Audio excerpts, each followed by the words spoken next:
अस्सलाम वालेकुम वरहमतुल्लाहि वबरकातुहू। काफ़ी लोग ये सवाल वगैरह भेज रहे हैं व्हाट्सएप के ऊपर, तो मैं सवाल पढ़ता हूँ व्हाट्सएप से। जो सबसे ज़्यादा मुझे सवाल आते हैं ये है, ये जो अभी जो नया वायरस शुरू हुआ है उसके बारे में पूछ रहे हैं। आपके ओपिनियन इसमें क्या है कि जैसे क्या ये मुसलमानों की वजह से अल्लाह ताला का अज़ाब है, नहीं है? औज़ु बिल्लाहि मिनश शैतानिर रजीम, बिस्मिल्लाहिर रहमानिर रहीम, रब्बि इश्रह ली सदरी वयस्सिर ली अमरी वाहलुल उक़दतम मिन लिसानी यफ़क़हू क़ौली। इस बात पे कोई शक नहीं है कि जैसे पुरानी जो कौमें थीं, जो इसराइल की तरफ से था या अरब की तरफ से, जो भी अपनी हद से गुज़रता था तो अल्लाह ताला ऐसी कौमों के ऊपर अपना अज़ाब तोड़ता था। जैसे आंधी आ गई या पहाड़ गिर गए या तूफ़ान आ गया या बीमारी फैल गई, तो ये बिल्कुल बेशक सही बात है कि अल्लाह ताला ऐसी कौमों के ऊपर अज़ाब तोड़ते हैं। लेकिन क्योंकि वो एक रसूलों का ज़माना था और रसूल इस चीज़ की पेशन गोई करते थे कि इस तरह अल्लाह ताला पे अज़ाब तोड़ेंगे अगर आप इस चीज़ के ऊपर बाज नहीं आएंगे। अब जो करंटली सूरत हाल है, ये जो नोवल कोरोना वायरस जो पहला वायरस हुआ चाइना में, और ये सडनली इतना स्प्रेड हुआ है कि ये चाइना से शुरू हुआ है। और जो लोग ट्रैवल दूसरी कंट्रियों से विज़िट करने के लिए चाइना गए थे, और चाइना में जो वो वुहान सिटी है, वुहान सिटी में जो गए थे वहाँ पे जो इन्फेक्टेड हुए थे और जो वापस अपनी कंट्री में गए थे, इस तरह ये सडनली फैलना शुरू हुआ है। अच्छा, इस जो वायरस की जो बुनियाद है, ये मैं पहले इसके बारे में थोड़ा सा बताना चाहूँगा कि इसके वायरस की बुनियाद शुरू हुई कहाँ से है। अच्छा, चाइना ये पहली ये जो चाइनीज़ हैं, ये दुनिया की पहली कौम है, एक ही बल्कि कौम है जो समझे कि हर किस्म की एक चीज़ खा लेते हैं। जैसे चाहे कीड़े मकोड़े हों या चूहे, बिल्लियाँ, सांप, मगरमच्छ तक खा लेते हैं, या समझे कि कोई जानवर इन्होंने कोई आई थिंक समझे कि हाथी छोड़ा होगा या गैंडा छोड़ा होगा, उनका भी मुझे इल्म नहीं है कि इन्होंने खाया या नहीं खाया। लेकिन ये वो कौम है दुनिया की पहली और एक ही कौम है चाइनीज़, जो दुनिया में हर चीज़ खा लेते हैं। यहाँ तक कि सांप खा लेते हैं, स्कॉर्पियन खाते हैं, टिड्डे खाते हैं। ये कोई इन्होंने जानवर, कुत्ते, बिल्लियाँ, चूहे, कोई चीज़ नहीं छोड़ी। इस जो वायरस की बुनियाद थी, जो साइंटिस्ट हैं उनके हिसाब से इसकी जो बुनियाद शुरू हुई थी, कुछ ऐसे वेनेमस और कुछ ऐसे पॉइजनस या कुछ ख़ास वायरस वाले जानवर होते हैं जिनकी ख़ास तौर पे मेडिसिन बनाई जाती है। जैसे फॉर एग्ज़ाम्पल सांप है या स्कॉर्पियन है। और इसके अलावा जो साइंटिस्ट ने अभी जो फ़िलहाल इसके ऊपर जो रिसर्च की है, उस रिसर्च के मुताबिक जो जानवर हैं जिन पे ज़्यादातर इनकी जो नज़र है, जहाँ से मोस्ट लाइकली जहाँ से ये इफ़ेक्ट किया है, वो है समझें कि जो चमगादड़ है, दूसरा चूहे हो सकता है या सांप हो सकता है। बट मोस्ट लाइकली इन तीनों में अगर जो 3-4 जो जानवर हैं जो वेनमस हैं, जो पॉइजनस है, इनमें जो सबसे ज़्यादा जो साइंटिस्ट की नज़र है वो है ये जो चमगादड़ का चाइना में ख़ास एक बोलते जाते हैं स्वीट एंड सावर सूप, जो बैट से बनाया जाता है, जो चमगादड़ से बनाया जाता है। मोस्ट लाइकली सारे साइंटिस्टों की इसके ऊपर नज़र है कि इसमें क्योंकि एक वेनमस है और वायरस, स्पेशल किस्म का वायरस अल्लाह ताला ने इस जानवर में डाला है, तो मोस्ट लाइकली ये यहाँ से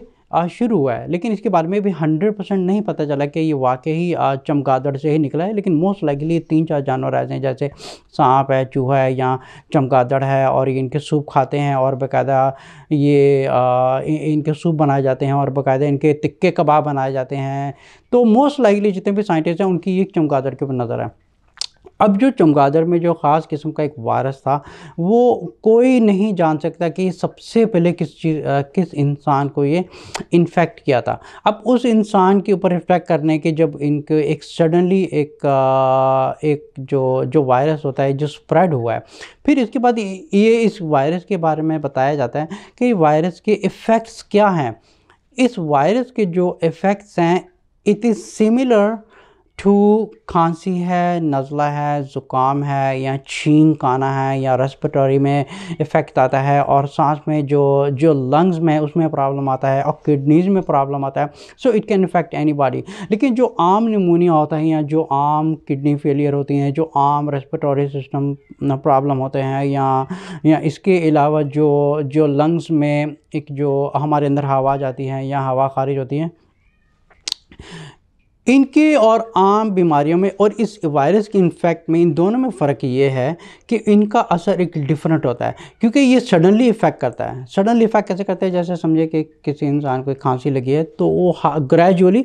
एक बुखार बढ़ जाता है या नज़ला हो जाता है, लेकिन क्योंकि ये एक वायरस एक जानवर से आया है which is infected which can cause a human death, जो ह्यूमन डेथ के ऊपर इफेक्ट हो सकती है, जो सडनली डेथ हो सकती है। इसका जो इफेक्ट है सबसे पहले इंसान की डेथ होती कैसे? इंसान की डेथ इसलिए होती है क्योंकि जब ये वायरस इफेक्ट करता है सबसे पहले जो है स्किन के ऊपर इसके इफ़ेक्ट्स नज़र आते हैं। इसलिए चाइनीज़ ने सडनली इसके ऊपर रिसर्च करके सडनली कुछ ऐसे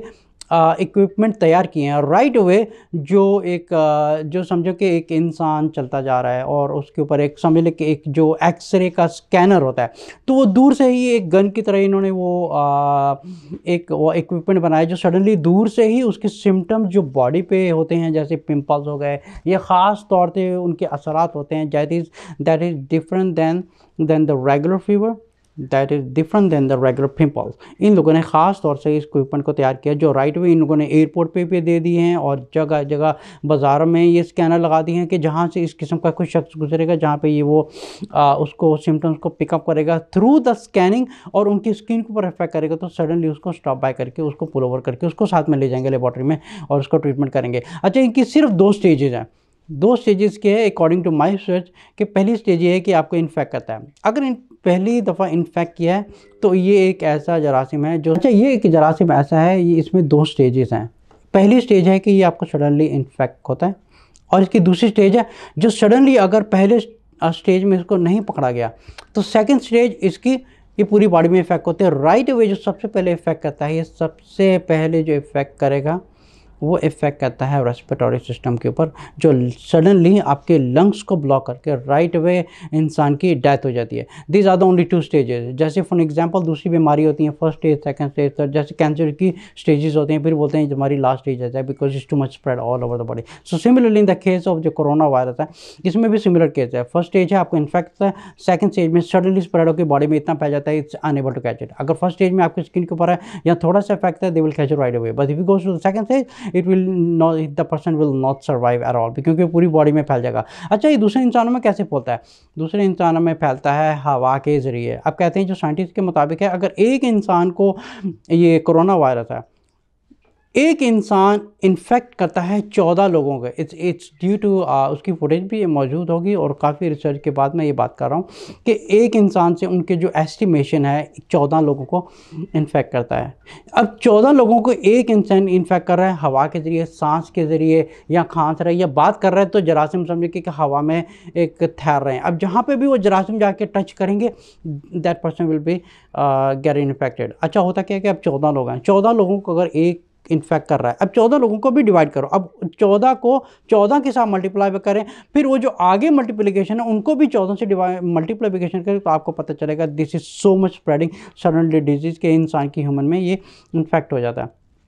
अब हुआ ये है कि वुहान में जब ये इन्फेक्शन शुरू हुआ था, वहाँ से तकरीबन अब तक जो रिसर्च के मुताबिक डेली अपडेट्स आ रही हैं, अब तक जो सर्वे किया गया है, इट्स ऑलमोस्ट 1 लाख लोगों को इन्फेक्ट कर चुका है, जिनमें कम से कम सैकड़ों जानें ऑलरेडी जा चुकी हैं और इनके अलावा जो है कम से कम 5 करोड़ लोग जो हैं वो शहर से दूर हो चुके हैं। इसलिए इन लोगों ने जब ये इनका न्यू ईयर आया था तो उनको इन लोगों को मना किया गया था आप यहाँ पे ना जाएं, बिकॉज ये सडनली इफेक्ट करेगा तो समझो कि पूरे का पूरा चाइना एकदम खाली होना शुरू हो जाएगा। अभी क्या हुआ कि ये वुहान सिटी से निकला है, उसके जो साथ वाली स्टेट थी वहाँ पे थोड़ा सा पहुँच गया, उसके अलावा बीजिंग में पहुँच गया। इनके अलावा कुछ ऐसे पैसेंजर थे जो अमेरिका से गए थे, जर्मनी से, यूके से, कनाडा से। अभी जर्मनी में एक नया केस पकड़ा इन्होंने, तो मोस्ट लाइकली जो वो लोग थे जो वुहान सिटी के रहने वाले थे, जो अपनी कंट्रीज में फैमिली को मिलने गए थे, अपनी कंट्री के जब वापस मिल के गए हैं तो सडनली जब चाइना ने ये न्यूज़ को ग्लोबल अलर्ट किया है कि सडनली पूरी दुनिया वाले जितनी कंट्रीज है इस चीज़ के ऊपर अलर्ट हो जाए, तो सडनली जितनी भी फॉरेन कंट्रीज है, टेक्नोलॉजी कंट्री थे, it was easy for them to catch it. जैसे for example it's almost very hard and it's almost impossible to catch this disease अगर ये चाइना, अगर ये पाकिस्तान में जाएगी या इंडिया में या समझे कि जितनी गरीब गुरबा कंट्रीज वगैरह हैं, अगर यहाँ पे जाएगी तो it's really almost like very hard to find it. जैसे फॉर एग्जांपल अभी पाकिस्तान में एक केस हुआ है, जैसे उन लोगों के शक हुआ है किसी के ऊपर कि इसका वो जो ब्लड क्लॉट है उसको उठा के इन्होंने हांगकांग भेजा to test to confirm that this is something related to novel coronavirus। अच्छा, इसके बाद जो है अब जो सवाल आया था वो मुसलमान ये बार बार ये पूछ रहे हैं क्या ये अल्लाह का अज़ाब है। देखिए हमारी बात सुने, एक तो देखिए मेरी बात सुने, एक तो ये है कि we are not suppose to make 100% assumption, we are not suppose to make an 100% judgement कि ये वाकई अल्लाह का अज़ाब है, क्योंकि उइगर में मुसलमानों के ऊपर जुल्म हो रहा है, इसलिए अल्लाह ताला ने इनके ऊपर अज़ाब तोड़ा है। अगर अल्लाह ताला ने अज़ाब तोड़ा है तो जाहिर बात है उसमें मुसलमान भी आएंगे, सब जाएंगे, इसमें रगड़े जाएंगे। For example according to the हदीस ऑफ द प्रॉफेट सल्लल्लाहु अलैहि वसल्लम, रसूल सल्लल्लाहु अलैहि वसल्लम ने कहा था कि जब अल्लाह ताला की बुराई इतनी बढ़ जाएगी तो अल्लाह ताला अज़ाब भेजेंगे, उस अज़ाब में नेक लोग और बुरे लोग और जो अच्छाई और बुराई दोनों उसमें सब लोगों की एक समय के डेथ हो जाएगी। तो आयशा रज़ी अल्लाह अन्हा ने पूछा था कि उसमें न्यू लोग भी मारे जाएंगे, तो रसूल सल्लल्लाहु अलैहि वसल्लम ने फरमाया था कि हाँ उनकी भी साथ में मौत होगी, but on the day of judgement they will be raised among the good people and they will be forgiven. उनकी एक तो एक है कि वो लोग रेज होंगे अच्छे लोगों में, क्योंकि अल्लाह ताला ने दुनिया में जब अज़ाब तोड़ना आता है,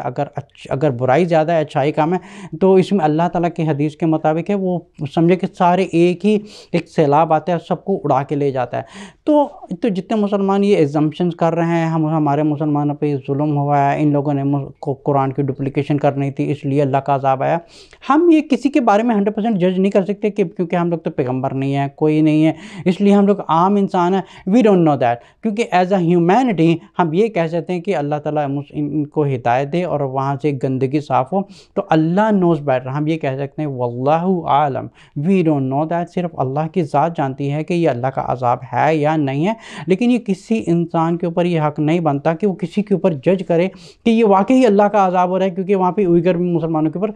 जुल्म हो रहा है, इसलिए अल्लाह ताला ने ये चाइना के ऊपर ये अज़ाब तोड़ा है। लेकिन मोस्ट लोग ये जो जितने भी ला इल्म मुसलमान होते हैं ये कहते हैं हाँ अल्लाह ताला का अज़ाब है। अल्लाह ताला के इसमें अज़ाब हो भी सकता है और नहीं हो सकता, हम इसके बारे में नहीं जानते। लेकिन हमने क्या कहते हैं, हम सिर्फ एक अल्लाह से दुआ करते हैं कि अल्लाह ताला अपनी रहमत फरमाए, अल्लाह ताला इनके ऊपर रहम फरमाए और अल्लाह इनको माफ़ कर दे। और जितने भी ये मुसलमानों पर जुल्म हो रहे हैं हम उनके ये दुआ कर सकते हैं कि अल्लाह ताला तो इनका हिसाब कर। तो ये है वायरस की थोड़ी सी हिस्ट्री जो मैंने रिसर्च करके फाइंड की थी। एक तो ये है कि अमेरिका में थोड़े से केसेस पकड़े गए हैं, जर्मनी में पकड़े गए हैं और काफ़ी कुछ ऐसी कंट्रीज हैं जहाँ पे केसेस पकड़े गए हैं, बट ऑल्सो ये ऑस्ट्रेलिया में जा चुका है। और इट्स समथिंग लाइक कि एक ऐसा एक ख़तरनाक वायरस है जो सडनली स्प्रेड होता है। इसका ऐसा नहीं कि थोड़ा स्टेप बाय स्टेप फैलेगा। इट इज़ सिमिलर टू जो अब थोड़े टाइम पहले अगर कुछ लोगों को याद होगा कि अफ्रीका से एक वायरस निकला था जिसका नाम था एबोला, और ये आई बिलीव कि सीरा लियोन से निकला था। अच्छा, ये जो कोरोना वायरस है this is not something brand new, this was the very first time was found in 1960 में पकड़ा गया था। तो उन लोगों ने जब यहाँ पे आज को रिसर्च किया थे they found in the entire history for medical and this is they find something similar case into the 1960, but लेकिन वहाँ पे एक ऐसी टेक्नोलॉजी नहीं थी, शायद ख़त्म हो गया होगा या वल्लाह आलम क्या होता। लेकिन इसके बाद जो है अब ये 2020 हुआ है, तो सडनली जनवरी में एक ऐसा इफेक्ट निकलता है, तो सडनली चाइना जो है ना इसके ऊपर ग्लोबल अलर्ट इशू किया और पूरी वुहान सिटी खाली हो गई। हम अल्लाह से बस यही दुआ कर सकते हैं कि अल्लाह अपनी रहमत फरमाए और हमारी हिफाजत फरमाए बुराई से, और अल्लाह ताला जितने भी चाइनीज़ लोग हैं इनको भी अल्लाह ताला हिदायत दे। हमें एज अच्छे मुसलमान दूसरों के लिए दुआ करनी चाहिए, ना कि हम ये दुआ करें कि हाँ अच्छा हुआ क्योंकि ये उइगर मुसलमानों के ऊपर जुल्म कर रहे थे इसलिए अल्लाह ने इनके ऊपर अजाब तोड़ा। हम कौन होते हैं ये डिसाइड करने वाले कि भाई अल्लाह ने अजाब तोड़ा है या नहीं तोड़ा? हुआ है, मैं कौन होता हूँ किसी को बोलने वाला हाँ वो उइगर के ऊपर मुसलमानों के जुल्म कर। अब ऐसा समझे कि खुदा न खास्ता अगर ये जो वायरस है अगर ये दूसरी सिटीज़ में निकल के वहाँ तक अगर वो उइगर में पहुँच जाए, आप समझे कि उसमें मुसलमान भी लपेटे में, फिर मुसलमान क्या कहेंगे कि मुसलमान भी बीच में चले गए, because we don't know that, हमें नहीं पता। हम किसी के बारे में ये नहीं कह सकते उसको अजाब हुआ है शायद इस वजह से अजाब हुआ। किसी के बारे में जज ना करें, द जज करने का हक़ सिर्फ एक अल्लाह को है और एक अल्लाह के अलावा यहाँ तक के रसूल सल्लल्लाहु अलैहि वसल्लम को भी हक़ नहीं है किसी के ऊपर जज करने का। अगर किसी के ऊपर कोई तकलीफ़ आई है, कोई मुसीबत आई है या किसी कंट्री में ये एक वबा फैली है तो वी डोंट नो दैट। हम ये कह सकते हैं कि बस अल्लाह ताला अपनी हिफाज़त फरमाए हमारी भी और सारे इंसानियत की अल्लाह ताला हिफाज़त फरमाए।